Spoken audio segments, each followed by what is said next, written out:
If you're listening to this podcast, it means you're ready, no, more than ready, to have a major breakthrough in your business. You're hungry for change and you're hungry for growth. But do you know where to start?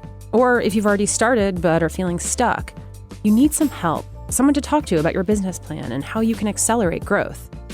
That's why Tony Robbins is offering a free one-to-one business strategy session from one of his top business coaches, a $600 value, completely free, no strings attached. That's right. If you're listening right now, you can go to tonyrobbins.com/CEO to sign up for your free session and get started on your own path to massive success.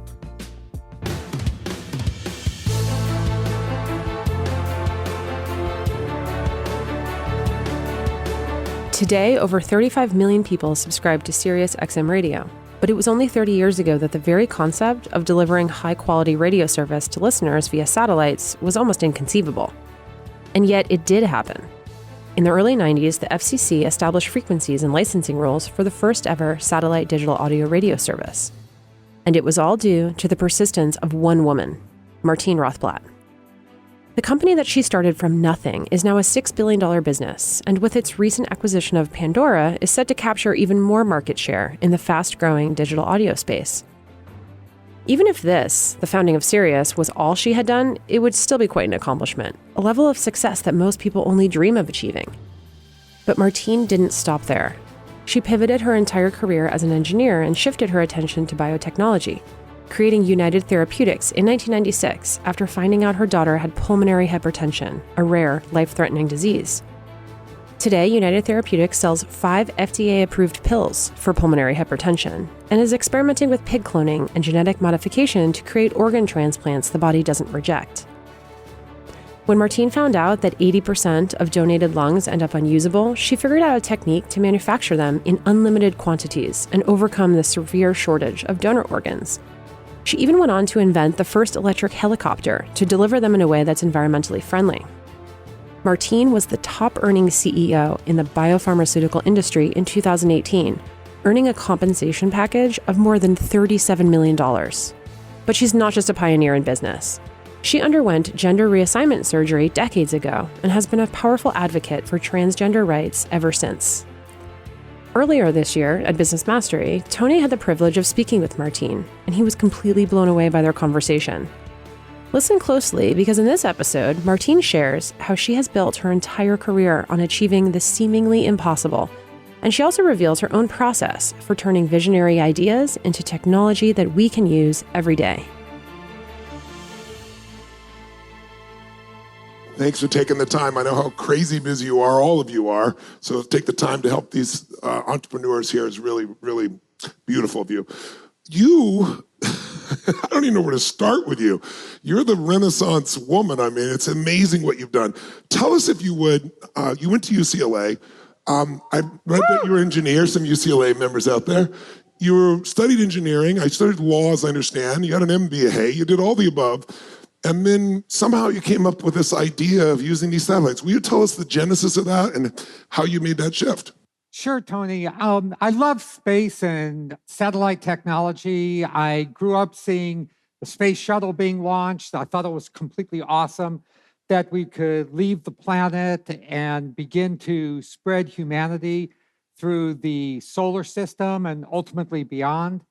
I grew up reading science fiction like Arthur C. Clarke and Robert Heinlein, and I just felt that the Earth is a tiny part of this beautiful galaxy, and it's the purpose of us humans to spread our civilization, our beauty, our happiness throughout the cosmos.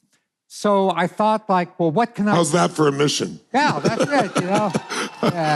Pretty awesome. Yeah. So I thought, like, well, what can I practically do right now with that? And I knew that there were rockets that one could buy, and you could put satellites on the rocket. And I knew satellites could do lots of cool things, could track vehicles driving around, could take photographs of crops and estimate weather conditions. So I began to think, well, why couldn't we use satellites to broadcast radio so that people driving long distances wouldn't have to keep tuning to a different channel of the radio?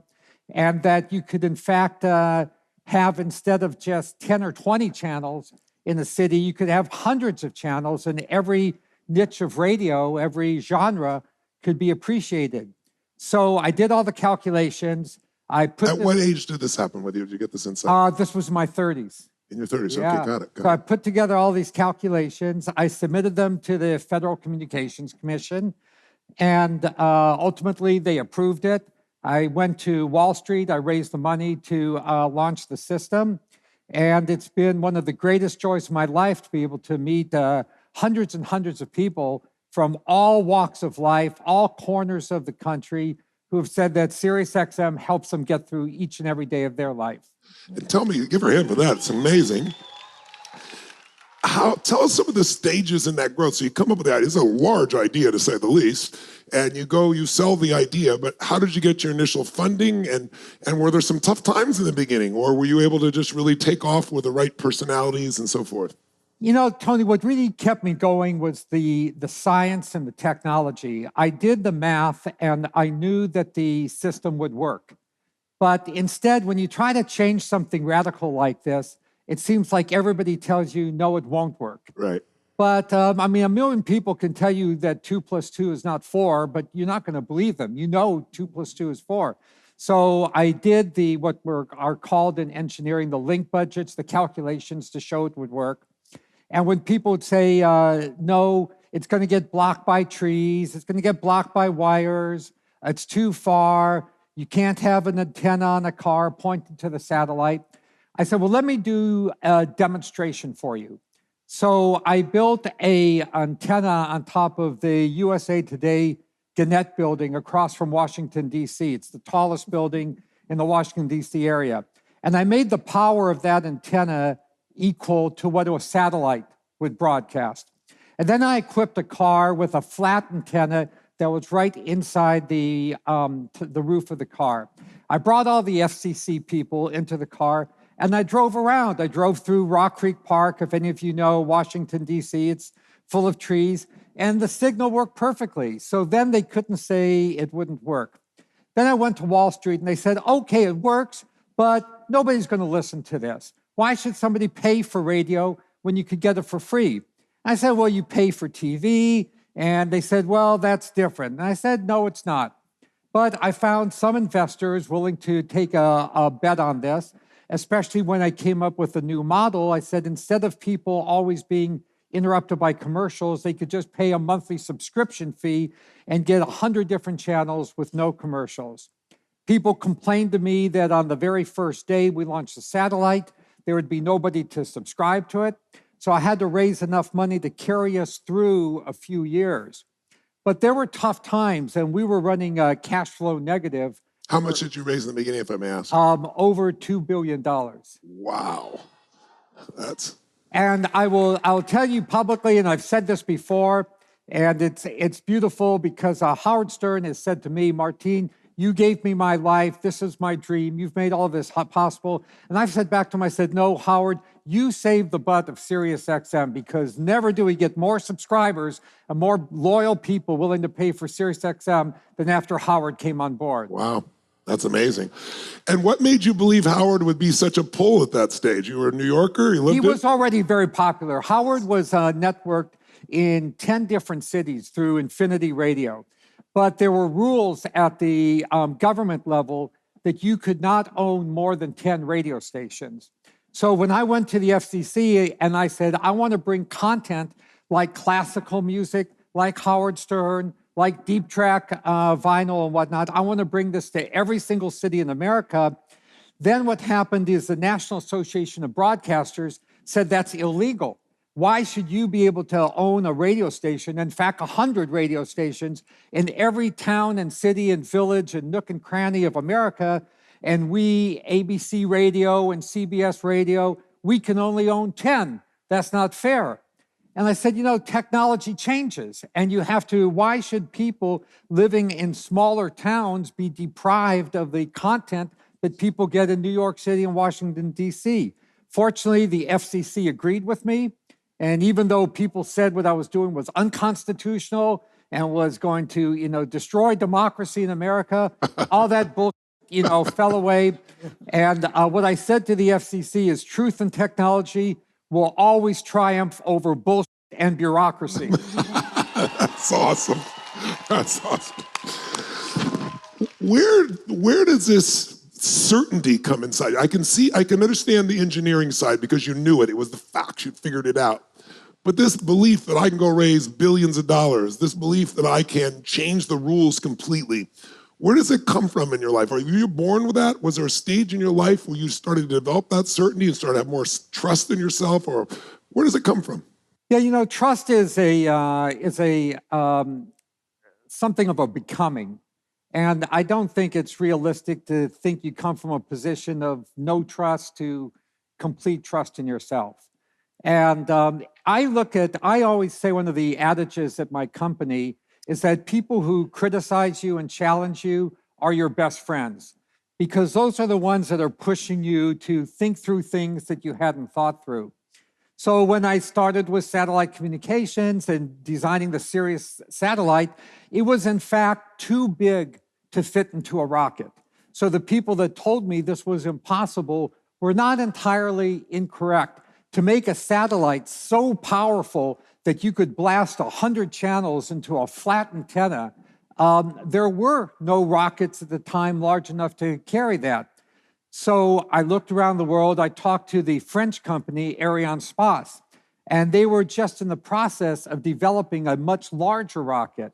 So I said, well, this is a perfect use for that larger rocket. And they said, yeah, that is. And one thing leads to another, Tony. It's the same thing with a current company I have, United Therapeutics.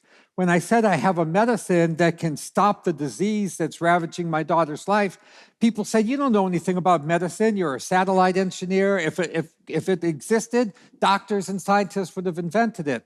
I wasn't sure, but I kept doing the research. And the more I learned, the more certain I got.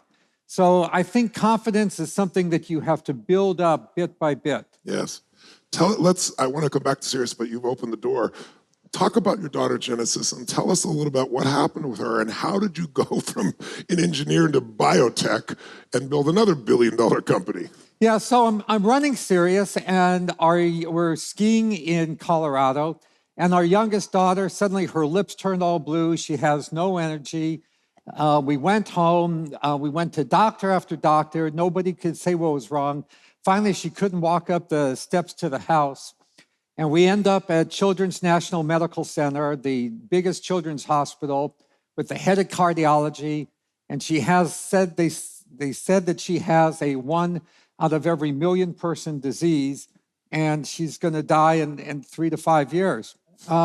So I just said, no, that can't happen. And I said, there must be companies working on a cure. No, this is too rare of a disease. No one's going to make a cure. There must be some other medicine that could be repurposed to this. No, this is a disease that only affects the blood vessels between the heart and the lung.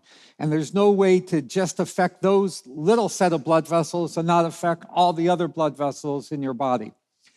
So, Tony, I had no confidence I could do anything in this area. But you had to. I had to save my daughter. Yeah. I had to save my daughter no matter what. I would have just punched my fist through, the strongest concrete wall to save her. So I just sat there, as I said before, I kept learning and talking to doctors. And whenever they said something couldn't be done, I figured a way around that.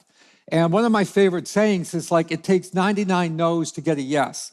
So people could tell me no 99 times, and I appreciate every additional one of those no's because that's going to get me closer to my yes. And finally, I was able to find in the library at this hospital an obscure publication of a drug that was being developed for a completely different disease, but they noticed that it reduced the blood pressure just between the heart and the lungs. Wow. And they said this is of no use to heart failure. But I said, whoa, that's exactly what I need. So I made a beeline to that company, GlaxoSmithKline. I said to them, I will pay you guys to develop this drug because by that time Sirius had gone public. I had resources. They said, no, we don't need your money. We're a multi-billion-dollar pharmaceutical company. we're very sorry about your daughter, but we don't develop drugs for orphan indications. I said, okay, sell it to me. I'll do it. That wouldn't be ethical. You're a satellite engineer. You don't know anything about medicine. We might be sued. So I had to keep, knocking on their door. When they told me I didn't know anything about medicine, I hired some medical doctors. When they told me they would only license it to me, I got lawyers to come up with the licensing. Long story short, I got that medicine out of there. By the way, when I got it out of there... How about that, ladies and gentlemen? I will tell you, how long? I ran because I felt like I was Jack and the Beanstalk, and I had just gotten the golden hand, and I was running out of there before they changed their mind. How long did this process take from the time you heard about Genesis' real problems to the time you were able to find the solution? 18 months. 18 months. Is that incredible? Give her a hand. That's unbelievable. Talk about a mother's love lifting up a Volkswagen. You lift up an industry. Tell us what's come out of that. It's happened to your daughter. Well, most important of all is that Genesis is alive and well. And she was supposed to live how long, and how old has it been since then? So it's been a journey. United Therapeutics was formed in 2000, so we're coming close to like 20 years. She's been a hero throughout this whole effort. After she finished college, I mean, just imagine, Tony, everybody through your whole life, since you're a little kid, is telling you, you're going to die, you have a deadly disease, a fatal disease, blah, blah, blah. She surmounts all of that and then says, what I want to do with my life is I want to work in this company, Martine, that you started to save my life and help everybody else with this indication. Wow, this is beautiful, beautiful. So she inspires me each and every day, here today to support me. So what has happened is that our medicines, it turns out, by the way, that when Genesis was diagnosed, there were 2,000 people in the whole US with this disease because almost everybody died within 5 years. So people are constantly born with it and then they died. So it only got to be 2,000 people was the prevalence. Today, thanks to our medicines, the United States, there are over 40,000 people living. Wow, that's awesome. Oh, give it up, ladies and gentlemen. So what has happened is that as we've been successful, it's like this Nelson Mandela quote, it's okay to shine. It's okay to be full of pride in what you've accomplished. Because when you do that, you inspire everybody else to come and be the best of themselves. That's why I love you so much, Tony, and I love everything about the Tony Robbins activity, because you let all of us shine and be the best people that we can be. Thank you. You do that automatically yourself. Beautiful. Thank you. So people began calling, emailing, writing. I have an aunt, an uncle, a cousin, a brother or sister with a rare disease. And I was scared because, I didn't even really know what I was doing with Genesis. Yes. I was just going one step at a time. And I still had never taken a biology course since high school. So it was scary. But bit by bit, we began working on more and more rare diseases. And perhaps the most astonishing one was 5 years ago when we developed a drug that cures half of all the instances, not 100%, but at least half of a terrible childhood rare cancer called neuroblastoma. Yes. So before we got this approved by the FDA 5 years ago, and before we got it approved, it's a horrible disease and a horrible death, and 100% of the kids with this would die, including like a brother of one of our board of directors, many other people. Today, half the people with this disease that take our medicine, 5 years after they've taken it, they have no disease at all. It never comes back. Wow. They go on and they live their whole life happily ever after. That's incredible. So the company has taken on other rare diseases now as well. And tell us about the company. What has it grown to? Yeah, it's grown quite a bit, Tony. We've this drug, which, by the way, I would have thought that after I did Sirius, everybody would say, okay, Martine, you know how to run a business. We'll invest, whatever you need for United Therapeutics. It turns out in the beginning, all the investment had to come from me because Wall Street said, well, nobody's going to buy this medicine. I mean, there's 2,000 people. If they pay, like $1,000 a year, that's not going to cover all of your costs. Yeah. So that medicine and that drug that people thought would be absolutely useless today generates $1.5 billion a year in revenue. Wow. And how much did you capitalize the business originally yourself? So, myself, it was capitalized originally at a level of $20 million. Wow. And that $20 million has now grown to a market cap of $5 billion. Wow. And saved 40,000 people alive today. That's incredible. Incredible.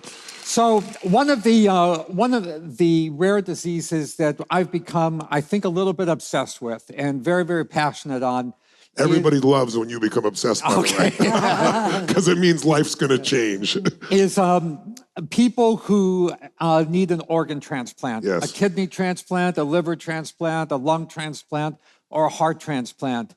And for people with my daughter's disease and some of the other ones that we treat, if there's no medicine that can help them, their only solution is a transplant.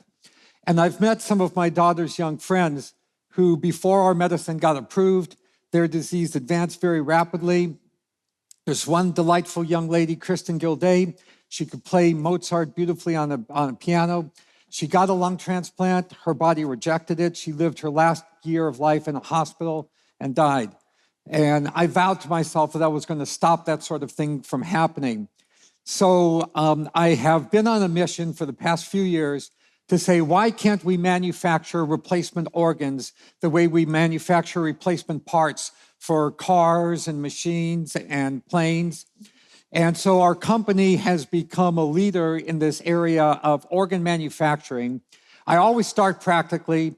So I said, why don't we start with the organs that people nicely donate but are thrown away because the transplant doctors think that they're been out of the body too long, been without blood too long, something wrong with them. Did I read the number? It was like 80% of lungs were thrown away? 80% are just thrown away. Imagine lungs. 80%. Somebody is nice enough to have donated that. Unfortunately, they got in a motorcycle accident or something and they died. And the doctors, and I don't really fault the doctors because they've got at the other end a person who's on their literally last leg. And if the lung is damaged or beat up a little bit, they say, well, I don't want to put this in somebody who's on their last leg in the intensive care ward. So my team, we invented a technology that creates an artificial body. It's under a dome. And in this artificial body under a dome, we can take a dead lung and not all the time, but about 60% of the time, we can restore that dead lung to being just as good as a brand new living lung. We've now gone ahead and transplanted those into 1,600 people have walked out of the hospital with brand new lungs that were otherwise being thrown away. I think all of us were so lucky to be alive in this time of day when somebody can have this dream. Like I say, truth and technology will pounce into the ground bullshit and bureaucracy. And it was a lot of bullshit and bureaucracy that led those lungs to be thrown away too. Now we're saving them. We're moving that technology out to hearts, kidneys. Our next frontier is thanks to the breakthroughs that have been done by Craig Venter and people like that in the human genome.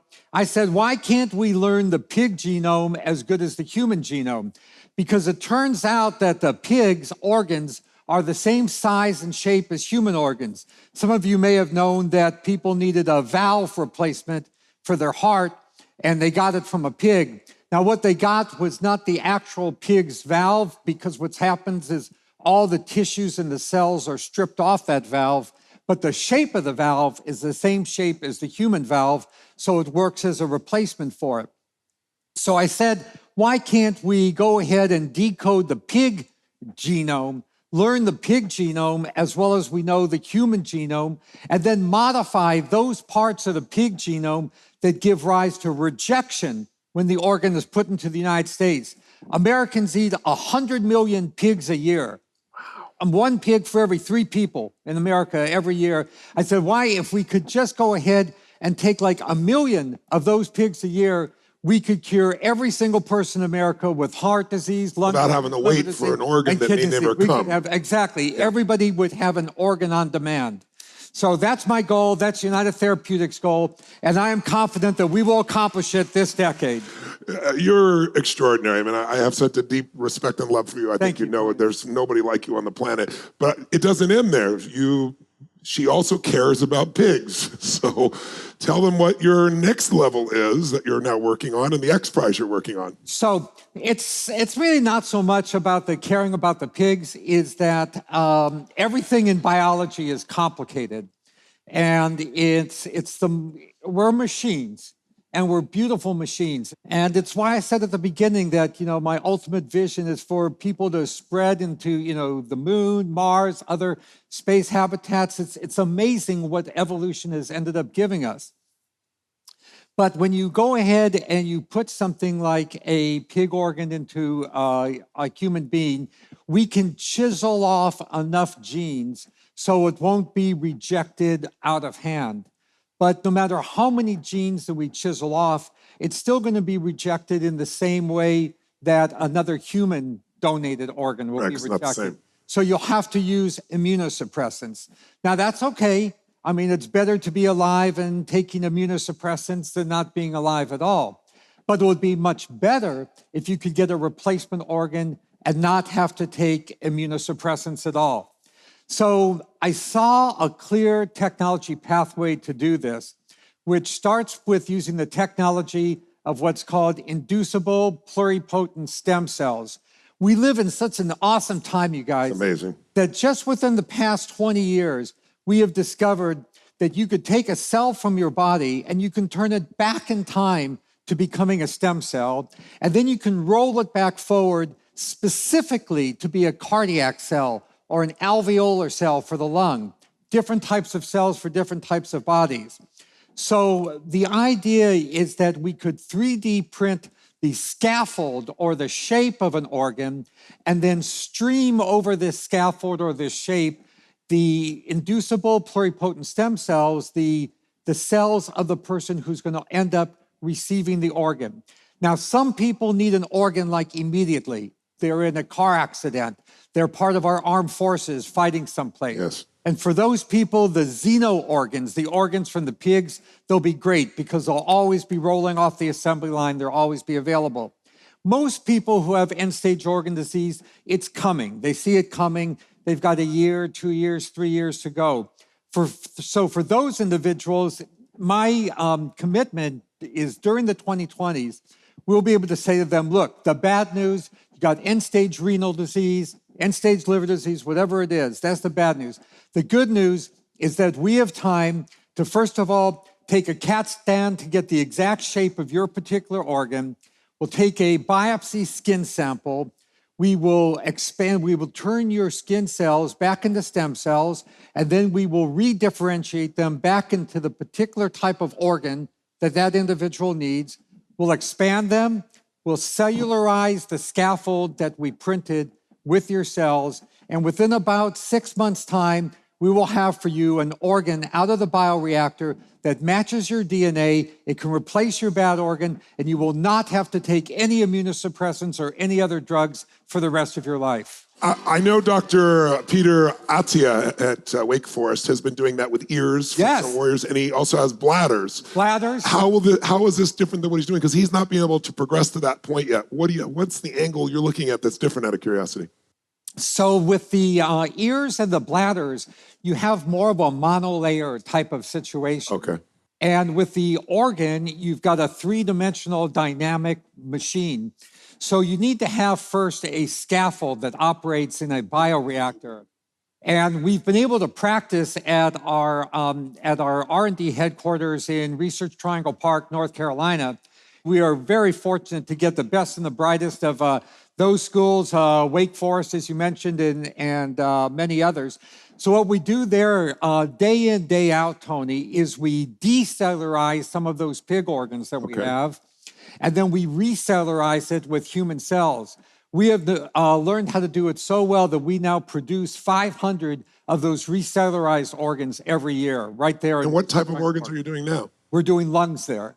So you're doing the lungs. Yep. You're actually growing the lungs. We are growing the lungs, and we are doing them in 3 dimensions, way beyond where Tony Atala has No, that's got. But way he's beyond. He's doing great work. Oh, he's doing fantastic work, but he hasn't been able to do it with organs for the complexity.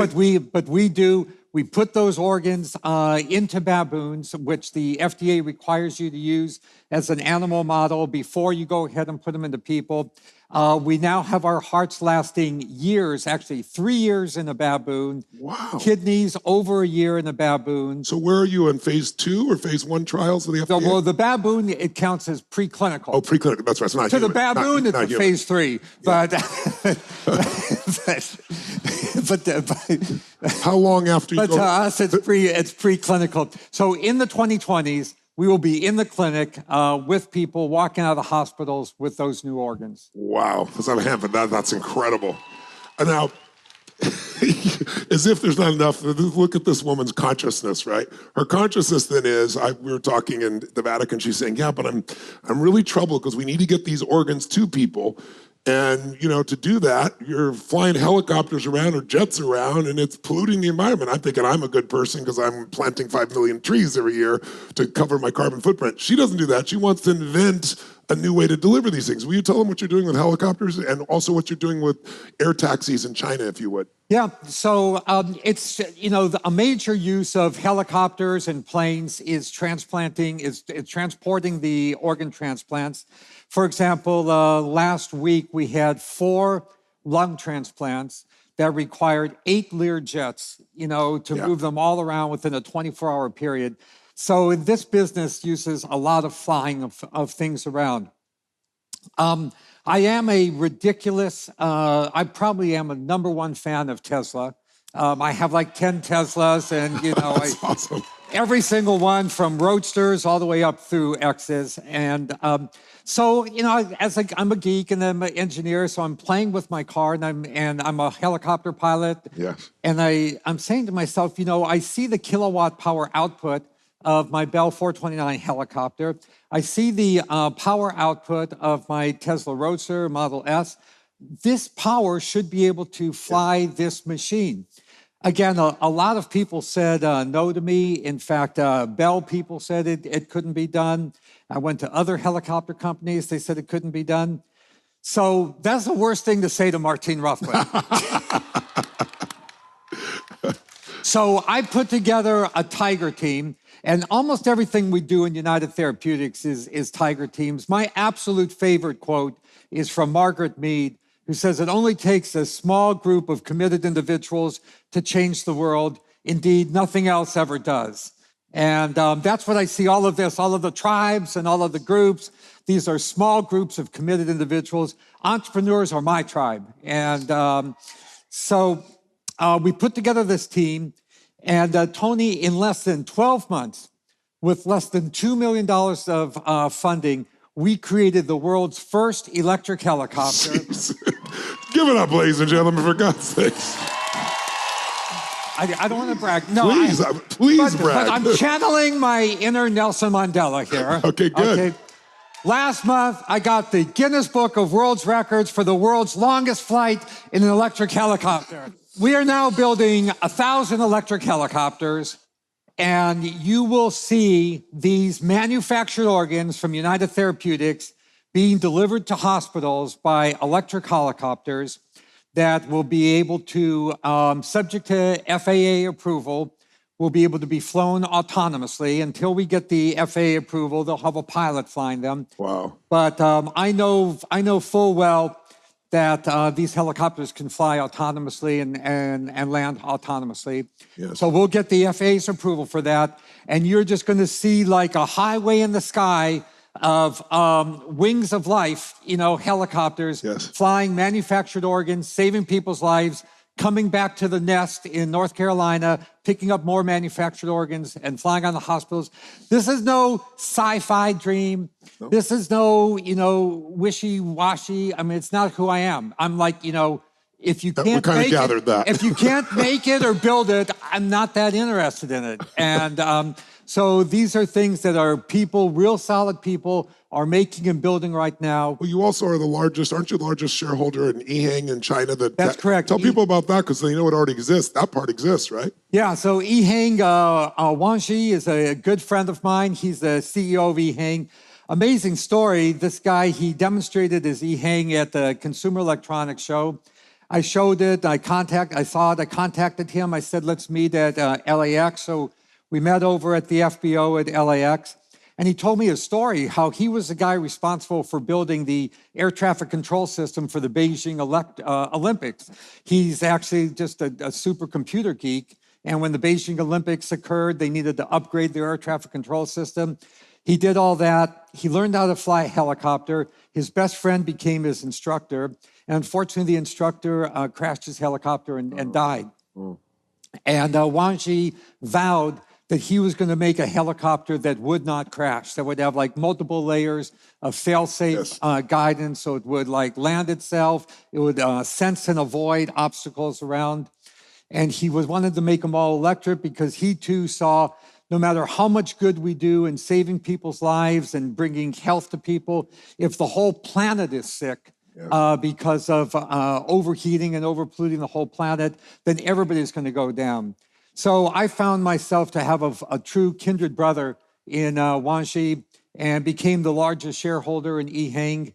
And how far can they go, and how much weight can they hold these days? I know it's small at first. Has it gotten bigger? Yeah, it has gotten bigger. So the original one was a EHang 186, and that could go about 10 miles and hold 2 people. Now they have a 216, EHang 216, that can go 50 miles and hold 2 people plus 100 pounds of additional cargo. Wow. And the project that he and I are working on together is the EHang, what we call the 416, that will hold 2 organ tenders and 3 organs and will fly autonomously for up to 150 miles. 7 hand, ladies and gentlemen. Your common denominator seems to be that you make a decision to solve a big-ass problem. You had a phrase you used, I remember, when we were together in the Vatican, and I think you said something like, the world's biggest problems are the biggest opportunities. Tell us how you look at problems and tell us the process, because it sounds like you just are total self-education. You go full tilt. It doesn't matter what anybody tells you. You know the outcome, you know there's an answer, and you keep digging till you find it. Tell us a little bit more about the process of you, because you've done it over and over again here. So I think the main common denominator, Tony, is really one of practicality. Mm-hmm. I try to make an assessment as to whether or not a problem is practically solvable. Mm-hmm. So first of all, I think that starts with physics, and I'm a huge supporter of STEM education.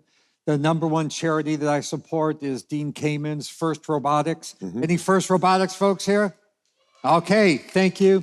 So I love First Robotics because a third of the participants are girls and women, and that's something that you don't see in a lot of other STEM activities. And it teaches everybody science, technology, and every year you have to actually build a robot and you have to actually do something with it. So I start off with science and technology. Is this problem within the laws of physics? Then I take a look over at engineering. Engineering is the application of math and physics to a material science that exists today. And for example, when I was growing up, I really had a huge dream and a huge desire to build large habitats in space. Physics, math, it could be done. I learned that from this guy, Gerard K. O'Neill, a physics professor at Princeton. Unfortunately, the engineering was not there. We didn't have the engineering capability. So Dr. O'Neill invented a GPS type of system, and I became the CEO of his company, and that got me into all of this satellite communication stuff. So satellites were practical. And with regard to the organ manufacturing, I would love to be able to push a magic longevity button and slow down the rate of our cellular death, as we were talking, to stop. I don't know how to do that now. I don't think it violates any laws of physics. I've read that great people like Feynman and these famous engineers, physicists, say there's no physical reason why people can't live indefinitely, but engineering-wise, we don't know how to do that right now. Yes. Replacing organs? Yeah, we know how to do that. We're transplanting people right and left. So it's like getting an old car, you make it new by replacing the engine, we got tires, B-52s being flown by the grandchildren of the engineers that, worked on building the original B-52 just by replacing the parts. So that's something that can be done. So I ask myself, is it practical from an engineering standpoint? Then the third thing I do is I just chop it up into little pieces that are each step is less than a year to get there. Because I think as humans, we've kind of, from evolution, we've evolved ourselves that we can work on things that have more than a day-to-day concern. We can build a house. We can take a trip to some number of weeks or months away to find a better place to live or better food. But if you say to a human, we're going to work on something for 20 years, it's hard for us to do that. We're not really wired that way. So I take these practical projects and I divide them into 1-year sub-projects. And at the end of each year, there has to be something awesome. Like we have to save a life. We have to fly a helicopter. I love that. We have to get a Guinness Book of World Record. That's cool. And then I carefully stack these 1-year projects, and at the end of 10 years of these projects, we have something that seems miraculous, like satellite radio, like a medicine to save 40,000 people's lives, like a manufactured organ. Yes, so you chunk it down, you make it so it's bite-sized. So on the manufacturing of organs, what's your 1 year out? What's one of the major ones right now for the next year? So we have 5 different, another secret sauce, I would say, is to be very careful when you're developing technology, not to put all of your eggs in one basket. Yes. And the more challenging the technology, the more careful you have to be about hedging your bets. So I've got several different teams working under a model of what we call co-opetition. I've got several different teams, each competing with each other to manufacture organs, also cooperating on the same goal, and going about it different pathways. So from 1 year from now, we plan to ask FDA approval to transplant the first manufactured kidney into a person. Wow. So that would be basically the end of this year. Wow. Okay, and then the FDA will mull that over. Yes. Hopefully the government will be in business. Yes. If they're not, we'll do it anyway. Just joking. That's awesome. But hopefully they'll be in business, and 2020 is a reasonable time frame to say that the first clinical manufactured organ would occur. That's exciting. Wow. Let's have a hand again. That's incredible. It's really incredible. There's also, though, a part of you that just, I hear how you've done this, but I heard a step first that, correct me if I'm wrong, we've talked here about the tyranny of how, that so many people try to figure out how, and they don't have the certainty yet they're going to do it. Well, with your daughter, for sure, you just freaking decided, and then you went and found out, you assumed, it sounds like, maybe I'm wrong, that the physics can certainly support healing a body, right? You may not have the engineering yet. How much of that is just deciding this is so important, having strong enough reasons that then you find the answers to those questions? The beautiful thing about the human mind is it's like a quantum computer. It can take in so much information and then just collapse it to a solution right away. And you look at a situation and you be open-minded and you say, well, if something was wrong just between the heart and the lungs, that's something that must be fixable. Yes. So I knew there was a solution.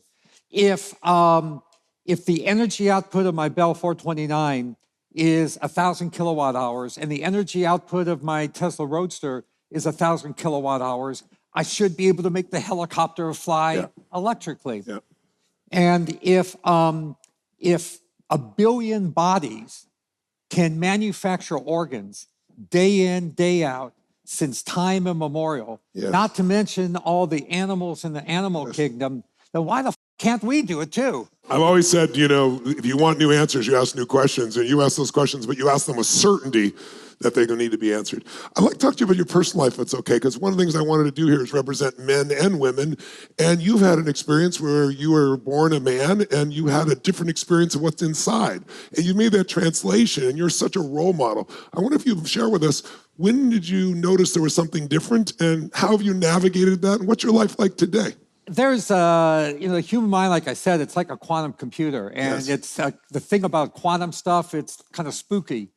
like realities pop in and out of existence. You don't really know what's going on. So I had constantly in my mind that even though society had labeled me and categorized me as a boy and then a man, I felt that, in fact, I was just as much, if not more, a girl and a woman. Yes. But I was, as any social being, I'm super sensitive to not wanting to be laughed at, not wanting to be bullied, not wanting to lose all my friends. So I just kept all of that bottled up. What stage of life did you realize this? This was from teenage years onward. Teenage years on, okay. Wonderful. Yep. So I just kept all of that, just bottled up in me.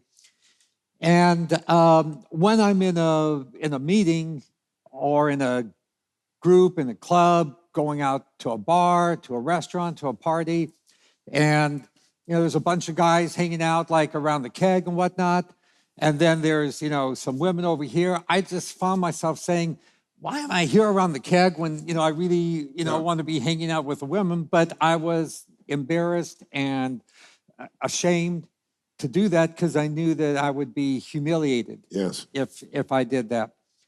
So I just kept it all bottled up in me and went all the way through the launch of Sirius, completely presenting as a man. The only person who really knew any different was my best friend, my soulmate, wife, spice, whatever you want to call it, Bina. Yes. And shortly after we got married, because I was scared. I loved her so much. I love her so much that I was scared. We've been married like 35 years, so we're best of friends. And every day I love her more than the day before. It's beautiful. So one night we're in bed, and I said, look, if you never want to hear this again, I'll never say it again. But I have to tell you that inside myself, I feel like I'm a woman. And when I'm making love to you, I feel like I am a woman making love to a woman. And she's just like the most awesome person I've ever met. Wow. And she's like, okay, I can understand that. I didn't really fall in love with a male or a female or, a big person or a small person. I fell in love with your soul, Martine. Yeah. And you've got a beautiful soul. And that's all that matters. Beautiful. You redefine everything, don't you? So with her support, and we have 4 children, and I asked each one of them, I said, look, if you guys don't want me to do this transition to female, I won't. We must have raised them somewhat right, because every one of the 4 of them said, no, it's fine with us. From Genesis up to her oldest brother, Eli. So I did transition in the middle of the satellite communications industry.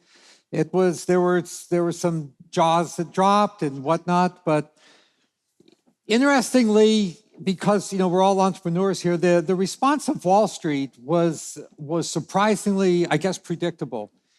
I remember like this one guy at a large fund. It was Colorado-based fund. The name will come to me in a second. He said to me, Martine, it's that fund with the face, Janus Fund out of Colorado. Sure. He said, Martine, I don't really care if you show up and work in a gorilla suit as long as you keep making money for me. It's a great thing about Wall Street. It's a meritocracy, right? So I still don't have any gorilla suits. So it's been it's been no problem being a public company CEO, openly transgendered, and I feel there's so much that I give gratitude for, the love of my partner, the love of my family, but probably really close to the top of the list, Tony, is just being able to be alive in 2019 and this point in time when people can be themselves in a meritocratic sense, not everywhere, not all the time, not everybody, but certainly this is the best time in the history of the earth to be alive. I agree with that. Tell me a little bit about digital transcendence and how you look at that. It's a term that most people in this room probably are not even familiar with. Maybe you can define it for them and give a little sense of that. And then also, I know the language of, kind of cyber consciousness and how you look at the world and how you look at what's happening to consciousness and how it will spread around the universe. Sure. Well, a lot of people have become interested in the possibility of digitally mapping our minds outside of our body. A lot of this started with Alan Turing in the 1940s and the 1950s. It's actually a kind of an interesting segue from what you brought up about transgender. As many of you may know, Alan Turing is pretty much, I would say, the father of cyber consciousness. Yes. Because he laid out how a computer could be conscious. And the Turing test, some of you have heard about, right? As to how to know whether this digital intelligence could be perceived as human. And he was also the guy that cracked the German encryption code in World War II and played a significant role in allowing the Allies to win World War II. What's a little bit less known is that he was a gay man, and he was horribly persecuted by that in the UK, and finally driven to suicide after being arrested, outed, humiliated, and forced onto medical therapy that he didn't want. And we have to think, like, what would happen if somebody like Alan Turing had been given the freedom that somebody like myself has had? Yeah. I would say cyber consciousness would already be happening because he was onto it. But now it's almost like Google's all in it with DeepMind and Elon Musk with mind uploading. So it's no secret that our brains are full of neural connections, and each of these neural connections are settings that give rise to all of our memory. The software inside our mind is astonishing because it allows us to recognize each other and to form beautiful sentences and create amazing projects like all of the companies and the projects that you guys are doing within this group. So the software is astonishing. And the question is, one, will we ever be smart enough to take that software that's within our mind and create a version of it outside of our mind? And you can believe that's possible or not. I personally believe it's possible. So the body goes away and you put a different substrate to hold your consciousness. Yep. So I think that's an engineering problem. There's another point of view that says that the brain is so complicated that we could never replicate it outside of our body. My response to that is that a modern jet, like a 777 Dreamliner, has something like 3 million parts. A bird has something like 30 billion parts. But the jetliner flies really, really well. It doesn't do everything the bird does, but we don't need our jetliners to be eating worms and So I think like a cyber consciousness might be a little bit different, but it's just like if you grow up in America, you're going to be a little bit different than if you grew up as a pygmy in the middle of Africa. I mean, your environment is going to change you. So I think that's doable. Finally, I believe that our bodies are so beautiful and magical that even after we are able to upload our minds into a computing substrate and have a Tony Robbins working, online, not just in his body, that we will still want our bodies too, because I don't even have the imagination to imagine what could be better than a human body. So I think what will end up happening is that we will use this regenerative medicine technology that you've heard me talking about. If I'm making hearts and kidneys and lungs and livers, which we are making and many other people in our industry are making too, truly we'll be making skin and hair and pulling the whole thing together. So I definitely don't believe that cyber consciousness means bodies are going away. Bodies are here forever.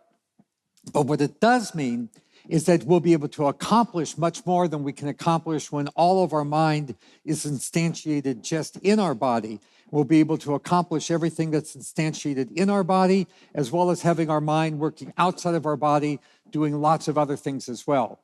The bottom line is that life is going to get much more better, more interesting, more fascinating, and I believe it's going to bring us ultimately to the realm of what I call techno-immortality. that we will be able to live as our personality, as our consciousness, as long as we want, because even when one given body runs out, you won't run out. You'll still be living outside of your body, and you will be able to contract for a replacement body to be built and your mind downloaded back into it. I'm doing a minor version of this right now because I'm building an AI as we speak, and I have every intervention I've done since I was 20 years old recorded. So, massive machine learning. And I also am disciplined. So after every interaction, since I was 23, I dictate what I did, what worked, what didn't, why. So we have all the principles. We already have the audio and the video at the highest level. But that machine learning where it can look at you and read you even better than I can and remember every single thing. So I'm doing that so that I can help millions of individual people in millions of places simultaneously. So I'm also building one for business, and I'm also building one for my grandkids and my kids so that I can continue. But the idea that I could not just have created that consciousness and have it grow and maybe teach me while I'm still alive, it could continue, but that I could somehow be a part of that consciousness long term is just mind-boggling. And seeing someone like you who has taken everything that said couldn't be done and say it could be done, I wouldn't bet against you in a million years, and I'm on your team. It's pretty extraordinary possibility that's there. Give her a hand for it. It's extraordinary. Thanks so much for tuning in to the Tony Robbins Podcast, a collection of one-on-one interviews with thought leaders, fascinating stories, and exclusive strategies from Tony Robbins himself. If we've added value for you today, let us know. Leave us feedback on iTunes or give us a rating. And to get new episodes the very moment they're released, subscribe now. You'll be among the hundreds of thousands who are following the Tony Robbins Podcast.